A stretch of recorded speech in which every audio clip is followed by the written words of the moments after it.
Good morning, good afternoon, everyone, and welcome to Top Voice Tuesday. It is July 22nd, which is hard to believe. Every week I say it's another week, and we're halfway through 2025.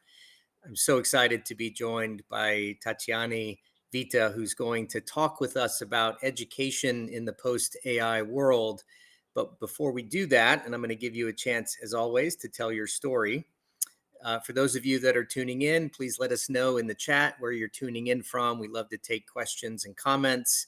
And as always, this episode will be up on my YouTube channel later today, Michael J. Lopez 9. And as I've mentioned several times, we are a fully live podcast now on all of the big platforms. So we are excited that we are up and live and up and running. So let's dive in, because this is a conversation after our chat with Corey last week that I'm super excited about. So first, tell us who you are and what you do. And as always, tell us, how did you get to the top of the Top Voice Mountain? Hello, Michael, and hello, everyone. Thank you so much for this. And first of all, congratulations for this initiative. I started diving in some of your podcasts, and I love it. I've Thank just you. learned that you started this in January, and probably this is the 30th episode that you We're launched close this to year. 30, yeah, 28, 29, maybe. Yeah, and you're so pro. This is Oh, so like I don't know about all that. very organized. There is an outline. There are trials and everything. So congratulations for doing this. And I'm Tatiane Vita. Today I serve as the VP of Marketing at C for Early Learning, which is a franchise, a school, early years school in Canada. And we've got about 47 schools running today across Canada, and many more to come in the coming years. This excites me to share a little bit of how I got to the Top Voice. To be honest, I'm not sure why they chose me exactly. Probably the numbers at some point made sense to them, but it was a very personal journey from the beginning. So, Michael, my entire life I dedicated to studying and to my career. And when I was about 36, 37, I delayed this as much as I could. I decided to have a baby. And I lost that baby on a trip, traveling to Portugal. I'm originally from Brazil. And in one of those trips, I lost a baby. And that made me awake to the cliffs, to all the challenges that women face at work, and especially the fear that I had to talk about it, to talk to my peers at that trip, or later on to talk about this as well. So I started researching. I'm also a journalist originally.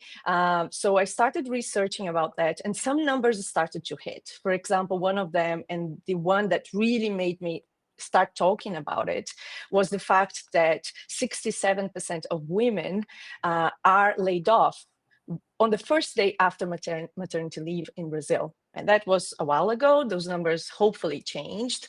But then I started looking for more and more evidence of how women are really treated. Hang tight here, everyone. I think we might have had a quick challenge with Tatiane's internet.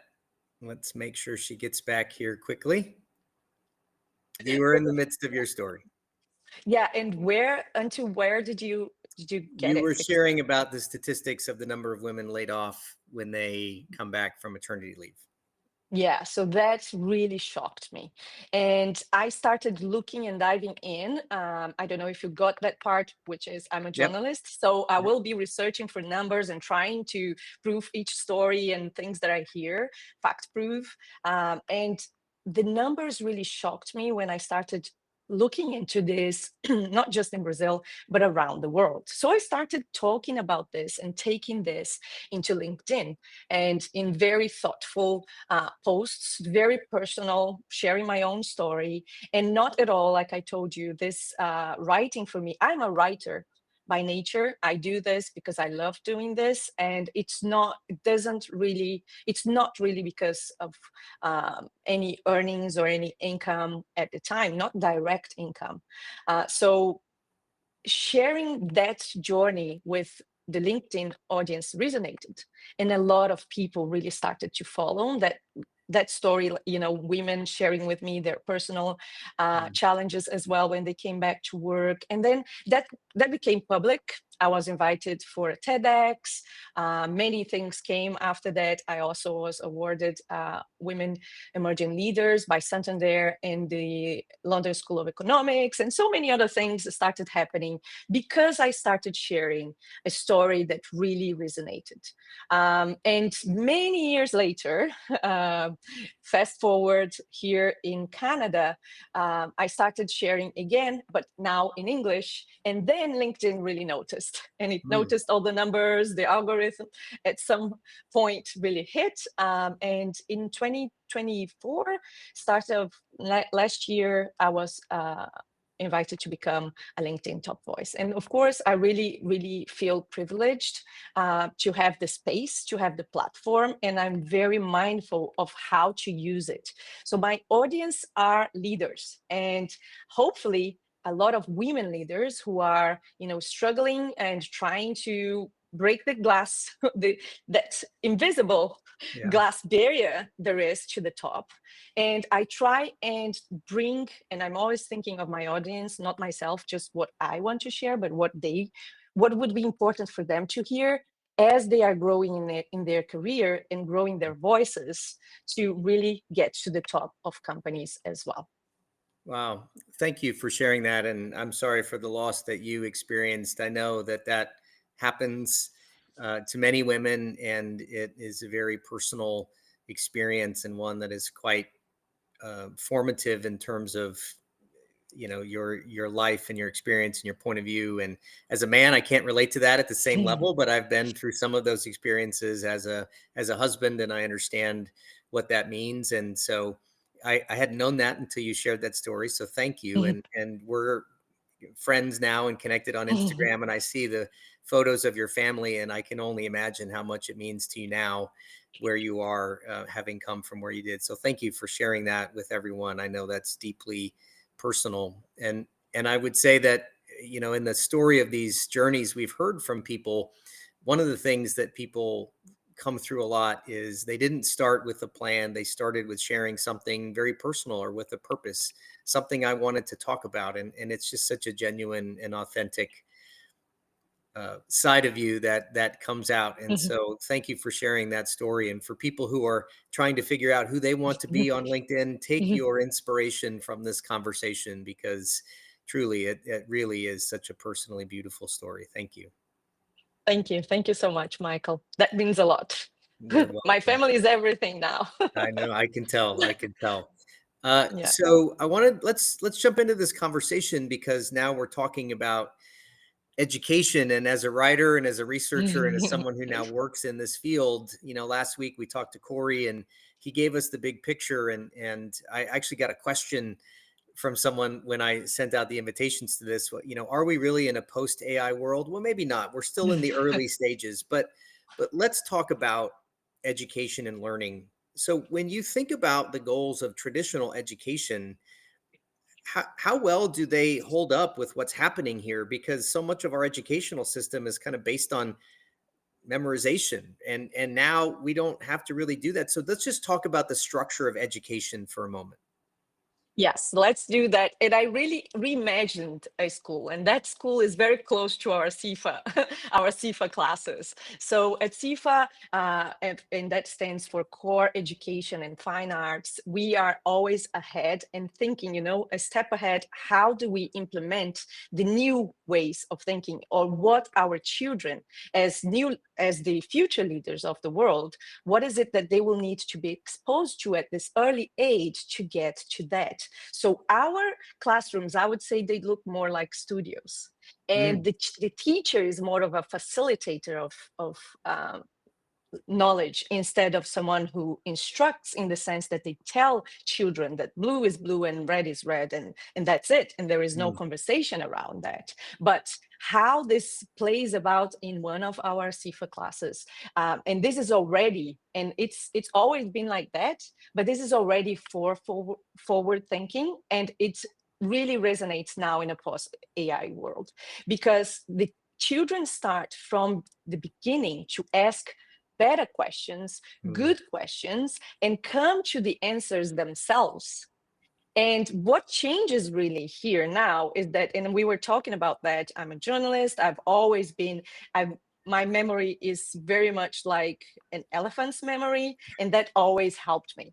But then I don't know why that's the case. And at some point with COVID and with, not lack of sleep after I became a mother, my memory has, suffered a little bit. But now with AI, I don't need to remember so much. There is, like a pig bank of memory, and Yeah. I don't need to remember all the facts, such as which were the presidents of Brazil for, forever since we became a republic, or things like that. So memory doesn't play a game anymore, because there is someone you can always, and it's a companion. So I was just having a look, and I'll drop in this conversation later on a chart that I saw how people are using AI. So before we started using it for technical reasons, but now 31% of people, at least in 2024, started using AI as a companion, meaning a mentor, meaning a Mm. coach for the questions nobody has time to give us anymore. Or it's a safe space where I can be trying, I can make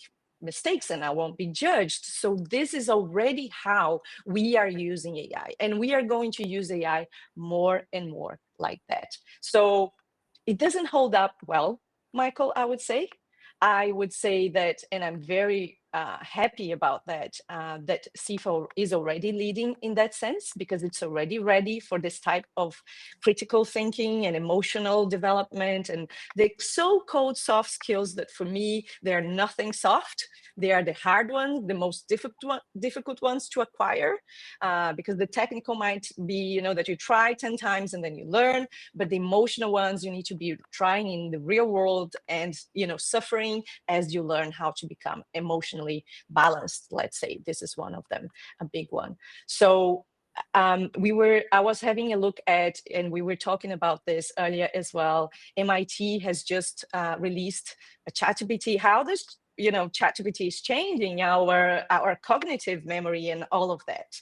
And one of the findings and the takeaway is that if you delegate everything to AI, what is going to happen is it's going to think for you, and your own cognitive reasoning will, you will lower in that sense, because you're not using it as much. So you're delegating that completely. The machine is learning, the machine will get better, and you will get dumber. Yes. Sorry for the word, but that's Perfect. exactly what is happening. And we were talking about this as well, in the sense that we need to think of evolution. And this is how evolution happens. If we delegate the critical thinking, if we delegate the things that make us human and made us, be the ones, the most intelligent beings in the whole planet, if we delegate that because we're lazy, or because we don't want to think, or because any other reasons, it's just cheaper, or it's just faster, it's just easier, it's just, you know, it could be taken as laziness. And yes, we could be creating something that will be not just more intelligent in the way that it will solve more problems, but it will also, at some point, I'm delegating leadership to Mm. this thing, this new thing we're creating, that will be able to make decisions for itself in a foreseeable future. Some people Yeah. say in 5 years, some people say in 10 years. So this is happening right now. There are some that you already delegate and they go delusional, and they will be the ones deciding for us. So education will have to up in the educational field. All of us and the industry will have to level up the game, Yeah. and the game is no longer memory. Nobody needs that in a sense, but everybody needs to know what are the rules, because organic intelligence or science has a methodology, and this inorganic intelligence has no methodology. Who says it's right or wrong? Right. So for anything to be proved in science, there is a whole like Structure. Yeah. academic structure of people validating that, many people validating that. And sometimes at some point, even some things that were proved to be right will be proved to be wrong, because Yeah. there is more evidence, there is more. Now when intelligence comes, or fact, like reasoning comes from inorganic sources, who says it's right or wrong? Yeah. Who Yeah. went there to try it out? So let's go That's the back a question. second, because I want to address something you said, Mhm. which I agree with. Number one, soft skills are the hardest things there are to learn. And if it's not about memory anymore and it's about those kind of skills, let's take an example, because I've seen many articles about college students. I know we're talking about early learning, but I want to use this Mhm. example, Mm.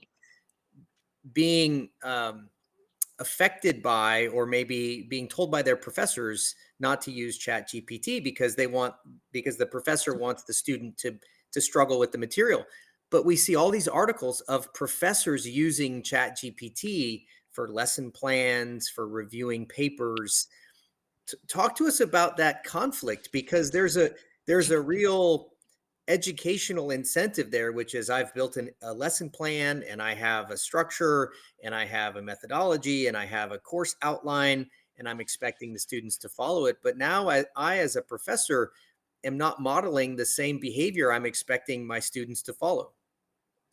Oh, right. Okay. I'll take that from a personal perspective, Michael, and I hope I have that space Of now course you do. Yeah. with a few followers and a few people really trusting my judgment in the sense that everybody will have to evolve.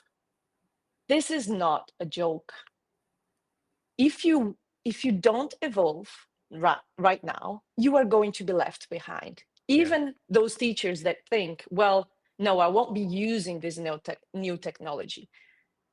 And I say that based on the fact that, number one, this is not a tool. This is not just a tool. Mm. Like humans, we create pen and paper, we created, the knife. At some point Right. things changed. We created so many tools, and what a tool does is whatever I would like it to do. At some point, this thing we're creating will be able to decide, and to decide for itself. So one of the things that I've been reading about, Michael, and this is one of the books that I read recently, and I talk about that on LinkedIn as well. My recent post is about that. If you would like to check it out, it's called Genesis. So we are giving birth to something completely different from everything we did before.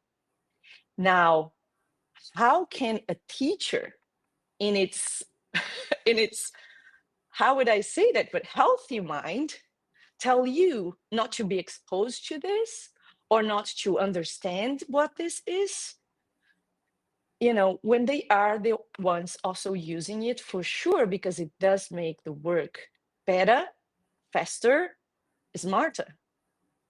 So no, there is no way our teachers, for example, and we are piloting that already, and we are seeing, it's just that we need to understand and think about it. Mm. Where do I take this? So Yeah. first of all, our teachers are the ones leading everything, and they will always be. This is number one: teachers lead. Why? Because of judgment. So one of the studies that were recently published as well on ChatGPT and everything is that consultants, when they started using that, productivity spiked 40%. Mm. Amazing. So productivity wise, amazing. Now, when they started really analyzing the results, whenever there was judgment and they just delegated judgment, it decreased 19%. Oh. So what a consultant has, and you are a consultant yourself, I'm a consultant myself. What we do is we tap into our experience of having seen that happen hundreds of times. Yeah. AI does not have that. It hasn't built it themselves. So like if you have a look at my professional life, I was part of a team that scaled the brand from 100 stores to more than 1,000 worldwide. That hype of 10 years traveling the whole Brazil and the world, and all of that, and all the cultures, everything that I learned, AI hasn't experienced that. So everything it knows inorganically from many statistics and things, but it Yeah. hasn't lived it. itself. So the experience is what is the key.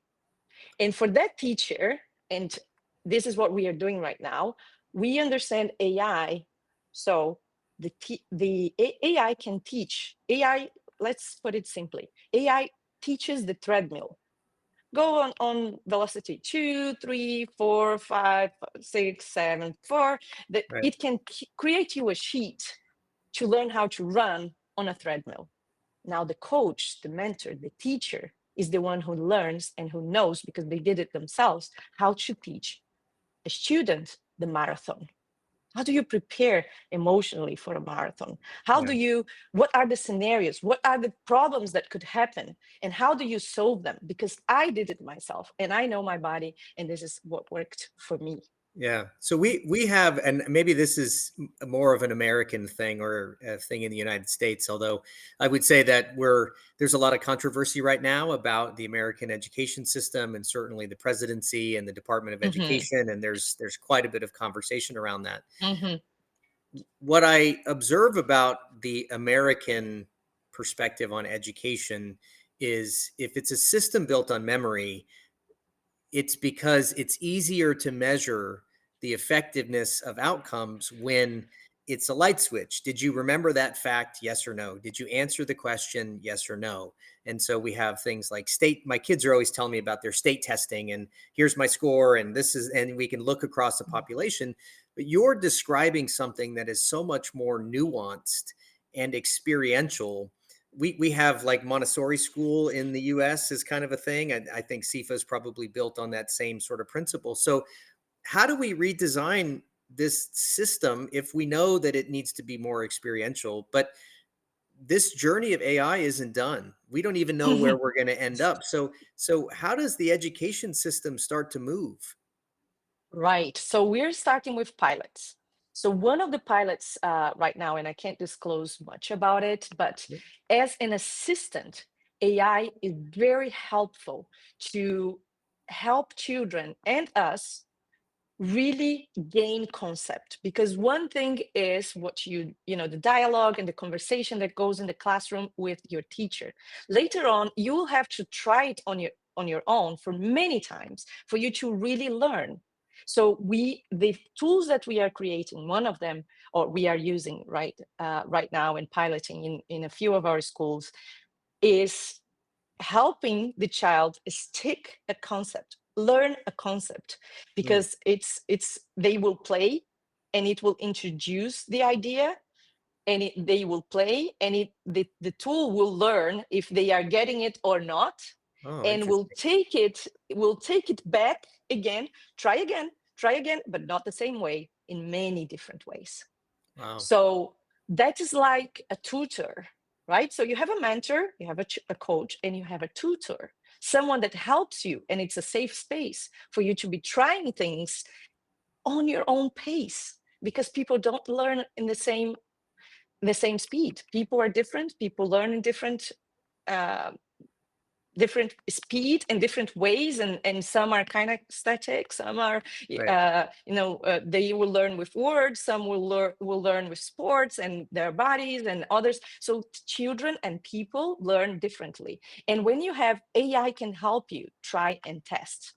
And Michael, have you had the experience of having a teacher ask you a question and how did you feel about missing the right answer? Yeah, we don't like mistakes. That's part of something I write about a lot.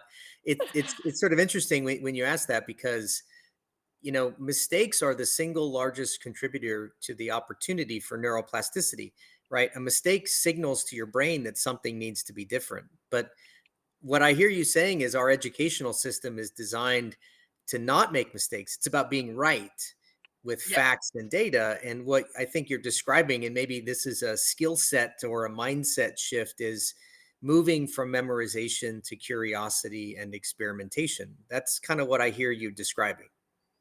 Exactly. And now, like, what the big game and the other pilot that we are running, one of the other pilots that we are running, is to expose children to various languages.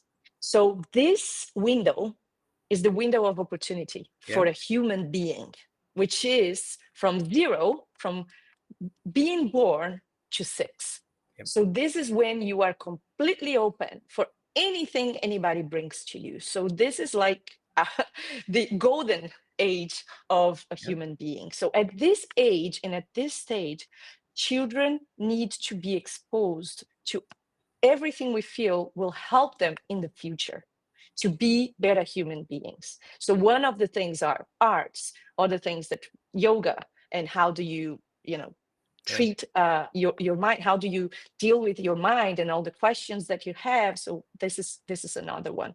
And then children at this very age can start listening to 3, 4 languages. My 4-year-old is bilingual, and he's learning. He speaks Portuguese, English, just like apps. He switches it immediately, and he's been Yeah. doing this for a while now. But now he's also speaking, because there are we are in Canada, so everyone is from different, and this is beautiful, from different countries, from different places. And he also speaks a little bit of Spanish. His father is French. His grandparents are originally French as well. So he also is learning French at the same time. He doesn't say, no, I don't want to learn a new language. He just wants to try it out He because just he's tries not it. afraid of trying at Yeah. all. And what your son is building is the neural pathways for learning language. It's not that he's just learning Portuguese or English or French. He's actually building a neural pathway for adaptable language learning. And that is one of those things that is sort of so unique about that window of time for young kids. And so this is why this is so important. As you were telling me that, and I realized we're jamming, we're almost done here. So No, we have to get to the end. right. Is I watch my 1-year old, and we talk about screen time, and we talk about the impacts of technology on kids, but uh, my baby can is learns how to use a phone just through observation of people around her.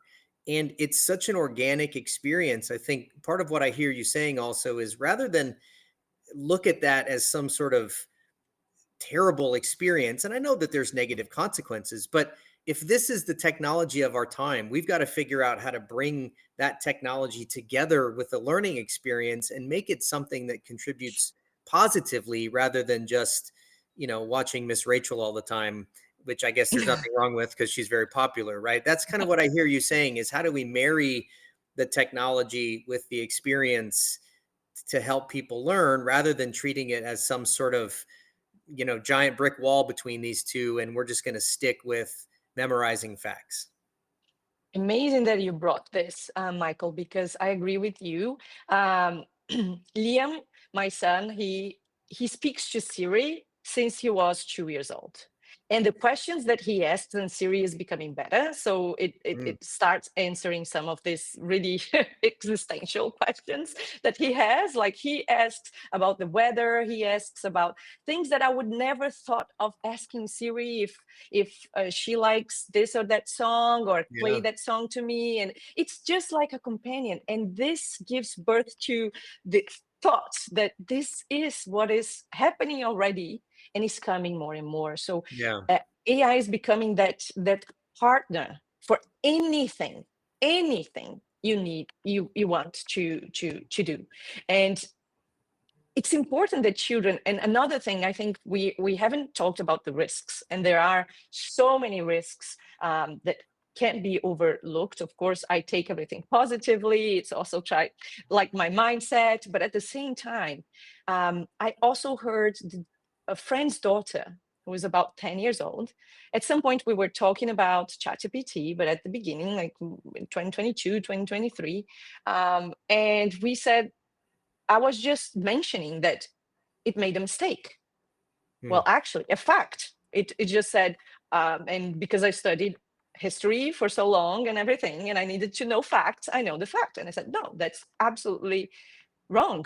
ChatGPT, you need to review this and give me a fact-based source, and to talk about this. And then it went all like, at the beginning, it was all delusional. It still is, but you know. And then but she looked at us being very shocked. She said, no, it doesn't make mistakes, it's not Mm, wrong. yeah. So we also need to talk about misinformation and how a tool that produces inorganic knowledge and was based on our own kind of intelligence can be delusional, because human beings can be as delusional as it gets. So I was hearing today in the morning, a dog or a horse or a pig, it won't get as delusional, I won't Right. believe Right. some of the things we as human beings do believe. So Right.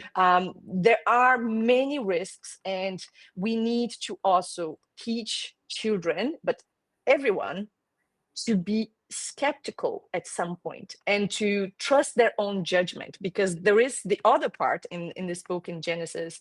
Eric Schmidt talks about that a lot, which is we might at some point feel that it knows better than us in every sense of the way, like Right. in every way it knows better, it's better. So where am I in this whole thing? Yeah. I don't There, know as there's a much anymore. I feel like I don't feel smart anymore. right. Right. And There's a question in the chat, and I want to read that question, but I also, because of the way that the bonus question from last week was left for you, is very relevant to right. this conversation, and so I want to ask it now and pair it with the question that we see in the chat. We'll kind of use this as a way to wrap up. First of Mm. all, what I hear you saying is, the question is, do you believe that AI can reach true sentience in that respect of the word and act as if they are approximating or being human beings? Do you Mm. think AI can reach that level? And if it can, then what's left for us? What are the skills that are left for us to learn? And I'm hearing a couple from you, but I'll give you the word here to answer that question. I would say we are not there yet, but this is what it's coming when it's able to decide for itself. So right now with the agents, with generative intelligence, inorganic intelligence, what happens is we still have a lot of control. We're still the ones asking, prompting, but again, asking and giving it the directions, the rules, giving feedback on the spot. You're completely delusional. That's not Right. what I wanted to say. Like, well, this is not happening at this minute. But now when it gets to a level where one tool knows more than all human beings that have ever existed, because it has all that memory and it has been trained for that, and then it starts impersonating us and doing things for us, and then we start delegating that, well, you can decide now, you know what I think, you can decide. And then it starts, and this is what in Genesis they talk about a lot, which is when it starts getting to the point that you delegate completely the decision making. Reason, like, humans are not mathematically or we are not reasoning in this way, but that's exactly how it's reasoning. So mathematically there are more rats in the world than humans. So at some point, why are rats not more important than humans? And then what changes completely when, what if it starts to think like that and make the decisions to enforce that in a way that we can't go back? So we are not there yet. We could get there. And that's why all these people, because what strikes me is that all these people who created it from 1970, the godfather of AI, everyone, when he won last year a Nobel Prize, Yep. please go check it out. Listen to what he had to say. He said, amazing things can happen if this is taken in a way that it's used by everybody, shared equally, all beautiful. Now it could go, and we have no idea if that will happen or not, very sideways and do things complete like that are out of our reach of we can't even understand, and that's the part that is obscure that Yeah. we should absolutely be aware of. So it's not there yet, Michael. It could be, and Yeah. it could be beautiful, amazing, and dangerous at the same time. I was listening to a podcast, and I'm going to give you the last word in just a moment. I was listening to a podcast yesterday on my flight back, and part of the conversation was about the a question that was asked in 1911 from a scientist about, is there the existence of a neutral proton? It was a scientific question being asked, and that question led to the development of the atomic bomb 30 years later, and has created the nuclear arsenal that we have today. Now, at the same time, it's created fission on planet Earth, which allows us to have nuclear power, and those are all good things that help fuel society. But to your point, it sort of depends on what you do with it. And I think what you're saying is in 1970, right, we kicked the ball down the hill, and we are now starting to see that acceleration of this technology and where it ends up. And what I'm hearing then is what's left for us are things like learning how to ask better questions, curiosity, skepticism, judgment, thinking, experience. These are things that we still have the ability to lean into and control and use AI as a companion. This has been a great conversation, and I really just can't thank you enough for sharing your story and for sharing all your experience. Tell us where people can find you, and if you have an offer for them as you're going forward. I know you've built something special for this episode and for people to access going forward.